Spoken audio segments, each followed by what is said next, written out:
Hi friends, welcome back my channel ఇష్ మాట్లాడుతున్న creative news. ఇప్పుడు వచ్చేసి తనుజ కళ్యాణ్ గురించి లేటెస్ట్ న్యూస్ ఏంటి చూసేద్దాం. చూడబోయే ముందు ఫస్ట్ టైం నా ఛానల్ చూసినట్లయితే like share subscribe my channel. Tanuja Kalyan వీళ్ళిద్దరి గురించి మన ప్రత్యేక ఇంట్రడక్షన్ అవసరం లేదు. యాక్చువల్గా కళ్యాణ్ వచ్చేసి స్టార్ మా పరివార్కి అందరూ వచ్చారు, తెలిసిన విషయమే కదా. సో దాన్ని ఎవరెవరు ఏం మాట్లాడారో చూసేద్దాం. కళ్యాణ్ని ఒక క్వశ్చన్ అడిగారు, మీరు బిగ్ బాస్ హౌస్లో ఉన్నప్పుడు విన్నర్ మీ తర్వాత విన్నర్ ఎవరంటే తనుజ అని చెప్పి, తనుజ విన్నర్ అవుతుంది అన్నారు. అంటే ఇమాన్యుయల్ విన్నర్ అవుతాడని చెప్పి ఎందుకు అనుకోలేదని చెప్పి అడిగితే, ఇక్కడ బయటకొచ్చినప్పుడు మాత్రం విన్నర్ ఎవరు అని అంటే నా తర్వాతని ఇమాన్యుయలే అని చెప్పారు స్టేజ్ మీద. అంటే 'బిగ్ బాస్' హౌస్‌లో ఉన్నప్పుడు ఒక విధంగా, బయటకొచ్చినప్పుడు ఒక విధంగా మాట మార్చారంటే, లేదు నేను అక్కడున్నప్పుడు కాంపిటీషన్ పరంగా అయితే నాకు విన్నర్ అయ్యేది ఇమాన్యుయలే అని చెప్పాను. కానీ నా తర్వాత విన్నర్ అయ్యేది ఎవరంటే నేను తనుజ అని చెప్పానని చెప్పి మాట మార్చాడనమాట. యాక్చువల్‌గా తను చెప్పేదేంటంటే 'బిగ్ బాస్' హౌస్‌లో ఉన్నప్పుడు తనుజ అనే చెప్పాడు. బట్ బయటకొచ్చినప్పుడు అంటే తను ఎట్లా చెప్పాడో కొంచెం కన్‌ఫ్యూజ్ అయ్యాడేమో అని చెప్పి నాకైతే అనిపించింది అడిగిన క్వెషన్‌కి. నెక్స్ట్ ఇమాన్యుయల్ వచ్చేసి తనుజతో ఫస్ట్‌లో మామూలుగానే ఉన్నారు. తనుజ, రీతుతో.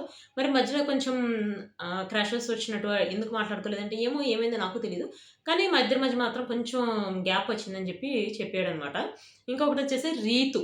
రీతుని వచ్చేసి ఫస్ట్‌లో ఇమాన్యుయల్‌తో బానే ఉన్నావు. తర్వాత అంటే నీకు 'డిమాండ్ పవన్' దొరకటం వల్ల ఇమాన్యుయల్‌తో మాట్లాడడం మానేసావంటే, లేదు నాకు ఫస్ట్ నుంచి ఎవరైతే బ్యాక్ బోన్‌గా ఉన్నారో హౌస్‌లో వాళ్ళనే సపోర్ట్ చేయాలనుకున్నాను. అందుకే 'డిమాండ్ పవనే' గెలవాలని చెప్పి అనుకున్నానని చెప్పి సమాధానం చెప్పిందనమాట. ఇప్పుడు భరణి గారిని ఒక క్వెషన్ అడిగారు. అదేంటంటే 'బిగ్ బాస్' హౌస్‌లో అందరూ జెన్యూనా? లేకపోతే ఫేక్ ఉన్నారంటే, ఎవరో ఒకళ్ళు ఎవరో దేనికో అయినా కూడా ఫేక్ ఉన్నారు. అంటే ఏ టైంలో అయినా అందరూ ఫేక్ ఉన్నారు. ఒక్కొక్క టైంలో ఒక్కొక్కళ్ళు ఫేక్‌గా ఉన్నారు అని చెప్పి అంటే మీరు కూడా ఫేక్ ఉన్నారంటే ఆఫ్‌కోర్స్ ప్రతి చోట అందరు ఎక్కడైనా ప్రతి చోట ఎక్కడో చోట ఫేక్‌గా ఉండాల్సొస్తుంది. అంటే మీరు కూడా ఫేక్‌గా ఉన్నారా అంటే ఆబ్వియస్ ఎక్కడైనా ఫేక్‌గా ఉండాల్సొస్తుంది. అంటే మీరు ఎక్కడ ఫేక్‌గా ఉన్నారంటే అది నేను చెప్పను. ఎందుకంటే 'బిగ్ బాస్' హౌస్ అయిపోయింది. 'బిగ్ బాస్' అయిపోయింది. బయటకొచ్చిన తర్వాత ఇంక వాడి గురించి ఎందుకు మాట్లాడుకోవడం అంటాడనమాట. అని నేను సుమన్ శెట్టితో ఎప్పుడూ ఫేక్‌గా లేను. ఎందుకంటే అంత అవసరం రాలేదని చెప్పి మాట్లాడాడు. ప్లస్ ఇంకొకటొచ్చేసి భరణి గారిని మీరు 'బిగ్ బాస్' సీజన్ 3కి మిమ్మల్ని అడిగారు. సీజన్ 9కి రావడానికి ట్రై చేశారంటే, అప్పుడు నాకు సీరియల్స్ ఉన్నాయి. ప్లస్ కొంచెం బిజీగా ఉన్నాను. ఇప్పుడు కొంచెం ఎక్స్‌పీరియన్స్ చేయాలనిపించింది. అందుకని సీజన్ 9కొచ్చానని చెప్పి చెప్పాడనమాట.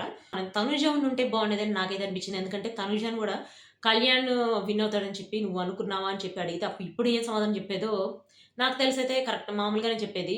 యాక్చువల్‌గా తను లైవ్‌లోకి వచ్చినప్పుడు కూడా చెప్పింది తనుజ. నాకు బెస్ట్ ఫ్రెండ్ నేను ఏదన్నా హౌస్‌లో షేర్ చేసుకోవాలనుకున్నా ఏదైనా చెప్పాలనుకున్నా నా బెస్ట్ ఫ్రెండ్ కళ్యాణ్ అని చెప్పింది. బయటకొచ్చిన తర్వాత కూడా ఆ మాటే చెప్పింది. ఆఫ్‌కోర్స్ కళ్యాణ్ లైవ్‌లో వచ్చినప్పుడు కళ్యాణ్ కూడా చెప్పాడు. నాకు హౌస్‌లో వచ్చి సపోర్ట్ చేసింది తనుజనే.